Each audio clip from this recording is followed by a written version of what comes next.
घर आए मेहमान।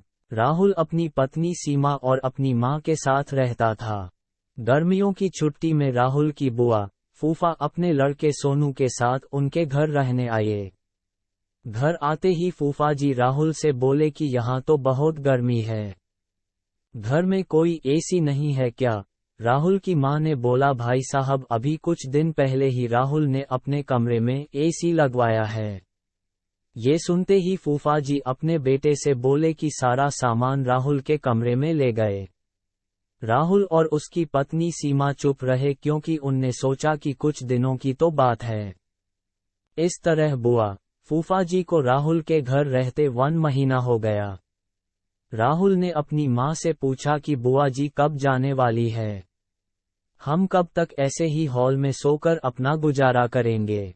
राहुल की मां बोली, बेटा रिश्तेदारी का मामला है, हम कुछ कह भी तो नहीं सकते।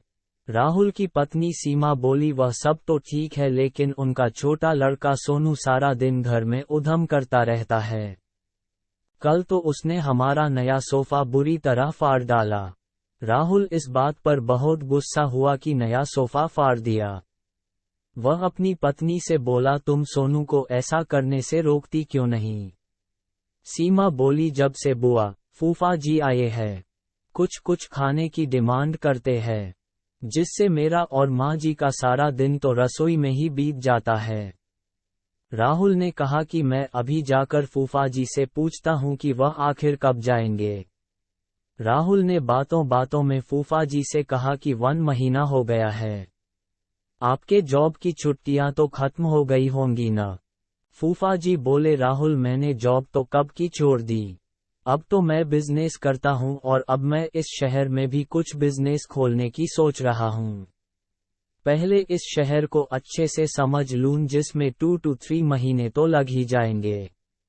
ये सुनकर राहुल समझ गया कि फूफा जी अभी जाने वाले नहीं है। उसने ये बात अपनी पत्नी और मां को बताई। सीमा बोली, जब घी सीधी उंगली से नहीं निकलता तो उंगली टेढ़ी करनी पड़ती है, इनके साथ भी कुछ ऐसा ही करना होगा। आप ये काम अब मुझ पर छोड़ दीजिए। उसी रात बुआ और फूफा जी छत पर थे, तभी उनका लड़का सोनू चिल्लाता हुआ उनके पास गया और बोला कि मैंने अभी एक चुड़ैल को देखा है। तभी एक चुड़ैल वहां आ गई और बुआ और फूफा जी को बोली कि तुम में से कौन पहले मेरा भोजन बनना चाहेगा। चुड़ैल को देखकर वह बहुत डर गए और उस घर से भाग गए। उनके जाने के बाद सीमा ने अपना चुड़ैल का मुखौटा उतारा। बुआ के परिवार के जाने के बाद सबने चैन की सांस ली।